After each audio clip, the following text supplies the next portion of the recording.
Prologue. The mind is uncentric. A lightning-crawled cloud of Vedic faces, mouths forming oscillations of curving gravitonic ellipses, pulling light ambience into planar thread, apportioning geometries with magnetized propulsion, tensile threads woven into the muscular fabric of the heart, coiling into the gelatin-ambered spine lexicon, arching its martial finger along the Roman road that hours of resonant conversation has rolled its covalent tongue into the haunted coital corridor between us. 1. There are days that time feels unmoored, derailed from smooth, linear transitions, into vagaries of whens and once weres, so that selves stir, like flames licking about my sacrum, seeking purchase, shadow twining a rosary about thumb and forefinger, your face full of peace and nothing, beads and blunt wood crawling their litanies, your body like candle wax in the furnace, superimposing a frown over an hour, a spark over a certainty, your breath's condensation on the mirror, glimpsed memory stirring sediment, rising through waters, disturbed by the passage of earth about the sun, the globe of your hip turning away, moon in slow orbital declension.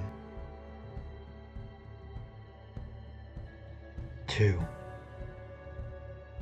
I see your spirit in the clothes you left in my closet, a shirt unchanged from a picture, decades as gone as your radiance captured there, Victoria's Secret panties I bought and tore off on the same weekend visit, placed in a mahogany jewelry box like a reliquary. Now, unmoored from that girl,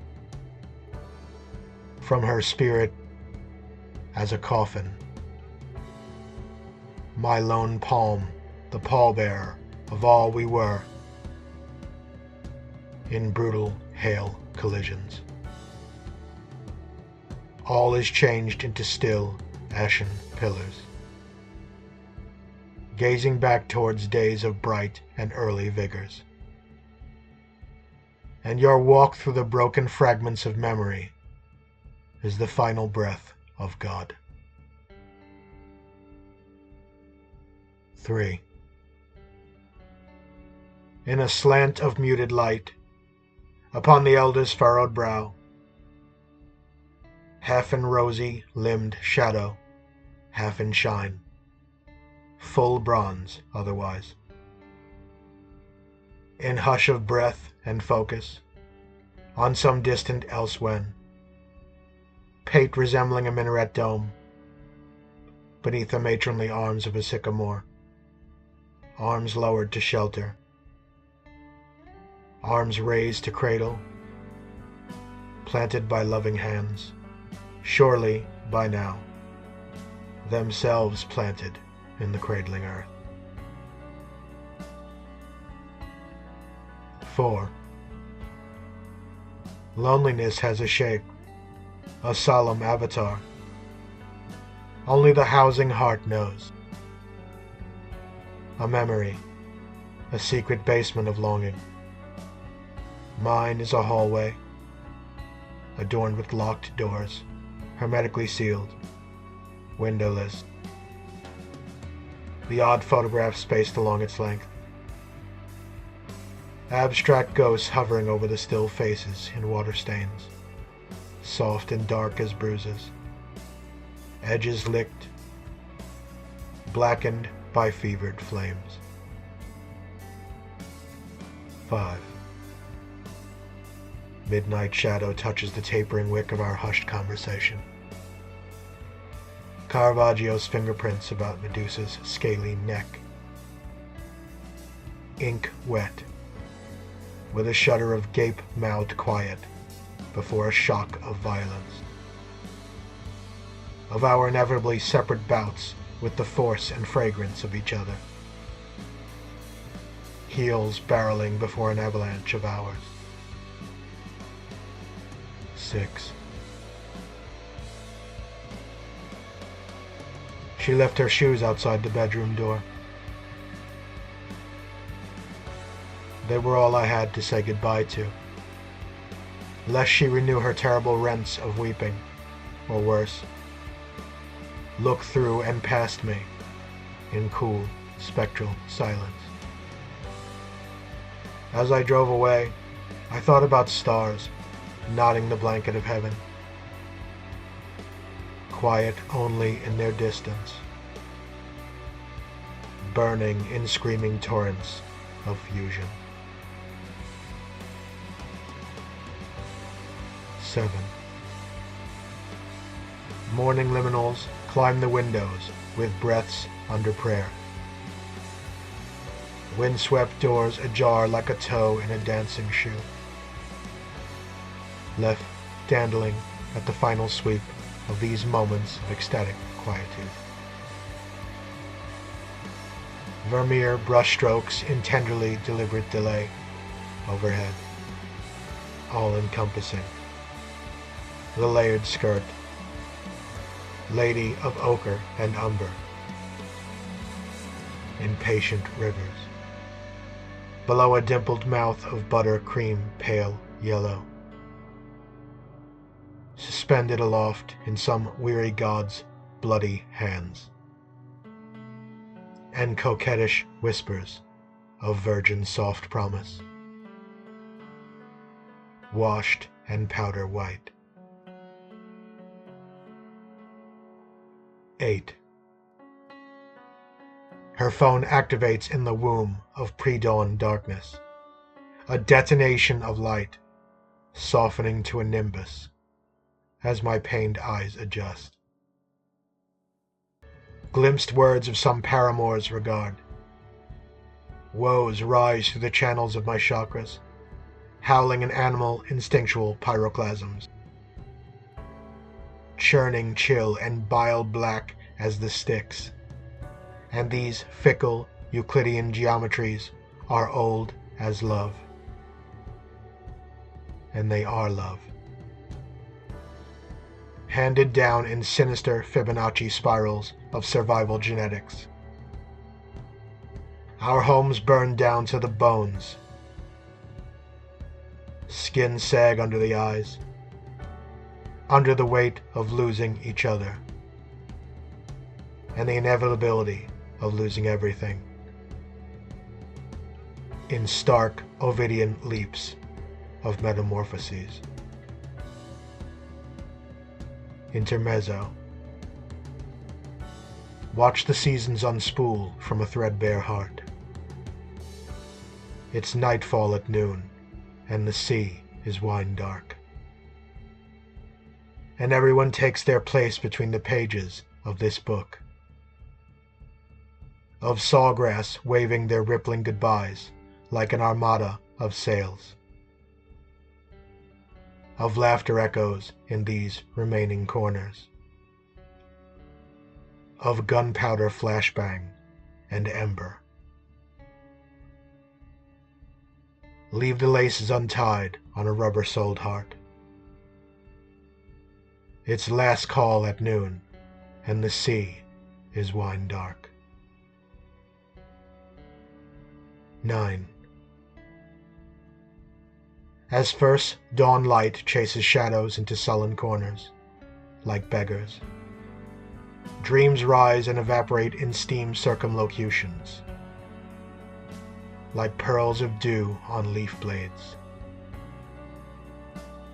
Palms bent upward for sunlight and alms. Brownstones pressed shoulder by shoulder in geometric phalanx. Brick denuded from kiln to keystone. I remember him, standing with hand raised in greeting, fingers approaching palm in slow, absent wilt. Smile sliding from your mouth into some ignoble recollection. A fist of introspection in the crux of your brow. Something wounded in stride. In the air forced apart by your forward momentum. In dreaming of it, I thought, sometimes you slay a dragon by being a dragon yourself. But sometimes, what doesn't kill you leaves you haunted. I remember you. 10. She rises at dusk, silently prowls the confines. I watch the wane orange light through the bow in her legs. Shadows folded over breaths, under the heavy pall of hotel air conditioning.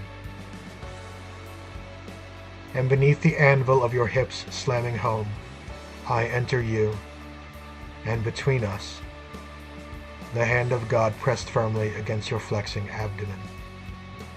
Head canted slightly, as if listening to some inner musics, some bit of recalled harmonies. A fine mist of vagrant electrons leaping between atoms. And you enter me. 11. Sunlight presses fingertips into leaves, unscrolling from their birth cocoons. Palms against the coarse bark. Fine columns of ants marching about the knotted landscape, as if gravity were a morning afterglow. Rivers of refracted light against my pores, cupped like mouths, and all in silence that would seem impossible other than it was, and it is, and pales in comparison to a moment studying the moving contours of your face. 12. Unshed tears on the surface of your eyes. You are bright and pale as glacial ice, cut into metrics of bone, beneath a soft dune of skin. And some nights my ache wanders the house, passing through slanted squares of smoky moonlight, in search of the memory of your features that hold the artist in me captive, pulling me in and in to those tidal pools, swept into your every motion. I'll kiss the life journey in all your tattoos, even other men's names, and trace the calligraphy of your scars. And in the mornings, my hunger still searches, gently catching fire in slanting squares of sunlight. 13. Pearlescent fibers in my grandmother's knotted hair. In top bun, blue-white in glaze of sunlit profile on her shoulder. A cherub's beatific face in such halos of warmth that ring her, upside down. I'm smiling in low beveled convex of her tortoiseshell glasses. Her hands are stone in soft pumice, hard as thin-edged paper. 14. Quiet threads stitched through everything broken. You're asleep. I can feel behind the door a weight, a distance. You're standing on the roof, arms raised, swaying side to side from your hips. stomach bare in a cutoff, singing tunelessly to wind-blown leaves. And dreams shuttle me there, on some reciprocal current, in held breath, on wings, shattered at the pins. Now I am behind the door. Silent threads through everything I am, and still subtly broken. Seams held a weak smile, rippling behind the quick iris, just below the still surface. 15. Hold me, God of blessed intimacy, God of wind-blown leaves, who somehow traverse the fettered globe into the hollow of my arms. Your form somehow feels both fragile and invincible. Its organic pulses a galaxy of tensile, weave, and weft, of cord and silk and soul. And in this moment, bearing witness to you, to the blood pulsing through a vein behind your ear, to your breath on my cheek, your feet tucked between my legs. I am a cloud drifting past the sun, and I am the black moon that turns its face away from the sun to keep from bursting into flame. 16. Umbral rings about the eyes, deepening their tread. I am aging like tree rings, night by night. I've drifted in sleepless durations, counting the days of absence that failed to overturn the waters of the earth, in dowsing searches for you, through a lens of inexorable haunt, listening to the unburdening of songbirds, cold stones in the riverbed, pant legs rolled to the thigh, a boy carrying a bicycle, chest high. A father absently turns the knob on a door that's floating by. Everything continues after the flood, with immediacy, without sentiment. After each tipping upheaval, as heaven yields up its host in rapacious avatar. Everything diverts its course, by resigned consent, by wordless adaptations. Everything but the pain I'll keep in irrational defiance, to deny the march of linear time. Coda.